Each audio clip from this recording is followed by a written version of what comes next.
All right, so boom, welcome back to another episode of the Black Caliber Podcast. Today we are sitting down with Madison Sumners, the CEO of Madison Rain. She's a creative force who's been shaping storytelling space in her own terms, from building her brand from the ground up and consulting with powerhouse organizations like the Shawn Carter Foundation.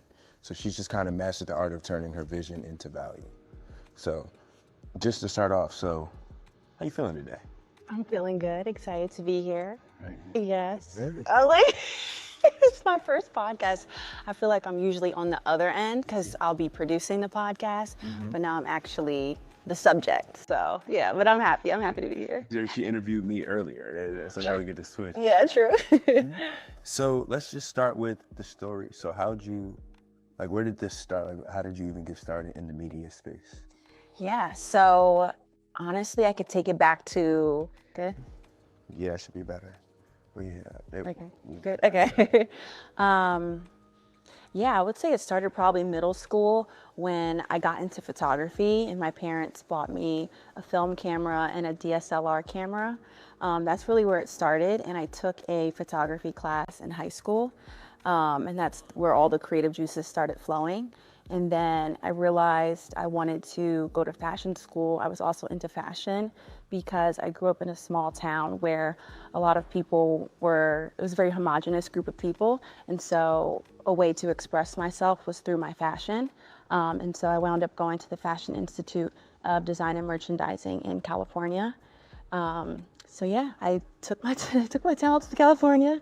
And then I realized while I was there that it wasn't probably, suiting what I felt like I saw long-term for myself, because fashion is a very niche industry and it's pretty hard to break into. And so I decided to branch out a little bit, and I applied to Temple University where they have a great program. So I got my degree in media studies and production, and there I was able to just hone on different skills across, the spectrum of, digital skills. So where are you from originally? So I'm from New Jersey, central New Jersey. Yeah. You went to California, so that had to be a culture shock in and of itself. For sure. Usually people get to, do college campus visits. I didn't get to do that. So the first time I ever saw the campus was my first day of class. I flew out there the day after I turned 18 with my mom. I lived in an apartment downtown. Fashion school isn't like a typical four-year school, so it's not on like a college campus. So it was a very unique experience for sure. And then from there you were like, yeah, I'm gonna go. So you came back. Yeah, to Temple. Yeah. And how was that experience? And like your college experience, because at that point you're getting more traditional college experience. Yeah, I felt like that was something I was okay without, but I quickly realized I think I did want a more traditional experience. But my time at Temple was great, academically, and then also just socially. We also call Temple. We don't call it HBCU. We call it a. HBTU, thank you. I graduated almost 8 years ago. We call it HBTU. So I think that was a great experience for me to be in community with people who look like me, and to just get more confident about who I was as a person. So it was a fun one. Getting old after that too. Yeah, I would say it's a different fashion because, being on the West Coast, I think people on the East Coast dress better than the West Coast. So I think it was a better fits. All right, so then you graduated, and then is that when you decided to step out and create your own brand, or did that come a little later? Yeah, I would say creating the brand officially was probably after I graduated. My junior year of college, I actually interned at a company called Genius, where they take music lyrics. They take music lyrics and break them down and tell you the meaning of them.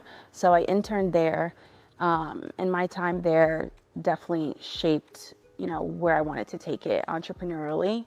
That was really the foundation for getting professional experience in the social media space. And so after I graduated, I was working with churches. I was working with my friends and family with their small businesses to really get started. And that laid the foundation for what it is now that I do. Okay. See, assuming you were talking, so then you ended up at Penn, here. So how did you end up here then?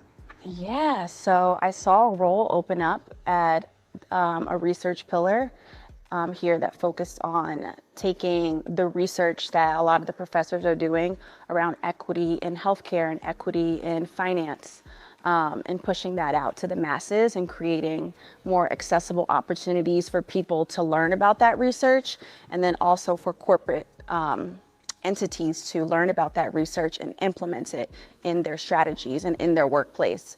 And so I led the content production behind that research pillar, from event planning to building out their website to establishing their social media presence. So I really enjoyed, working with that team and pushing out, research around social inequities. Right, and then that's how you got connected with the Shawn Carter Foundation too. Yeah. And then working for them, how's that experience been? Yeah, so my time at Wharton, we launched the program, Champions for Financial Legacy. And after leaving Wharton, I continue on now with the project through the Shawn Carter Foundation. And it's been amazing. It's just an extension of the work that I've already been doing. But I love to work with the HBCU faculty, administrators, as well as the students to be able to give them a space to learn about these financial concepts, and then also just creating community. So yeah, I've been enjoying the process so far.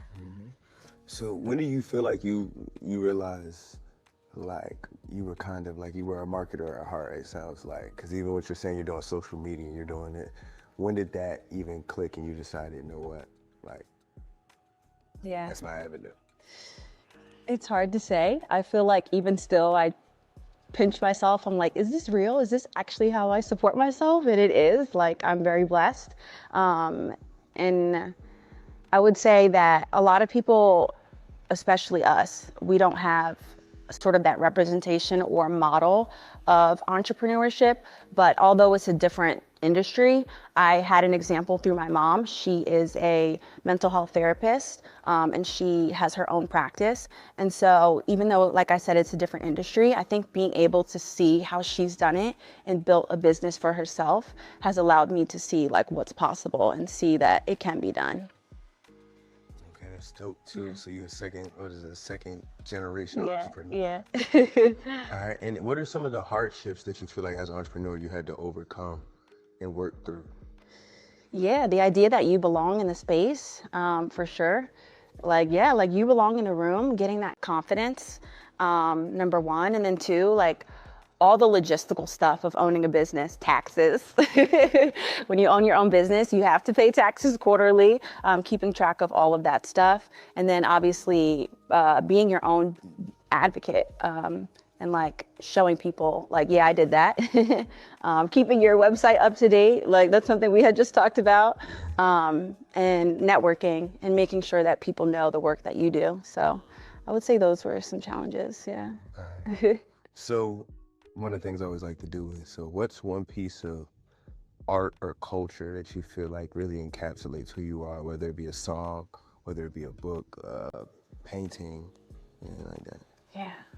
So it's hard for me to think of like one specific thing, but my medium of choice, I guess, is always music, and that's R&B music. So I'll give you all the R&B girlies that are really inspiring, because that's like women empowerment. I love seeing women win, especially coming in the media space. It's very male dominated, it's very white dominated. So being a Black woman, I think listening to Black women, sing their heart out on a track is definitely inspiring. So I would say the Jasmine Sullivans, the Lauryn Hills, the Kalanis, the Summer Walkers, the SZAs. Definitely that. All right, so who's your number one of these days? I feel like there's only one right answer.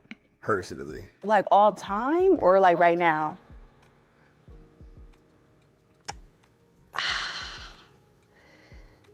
Oh, you're tripping me up. I feel like I'm gonna later be like, want to redo.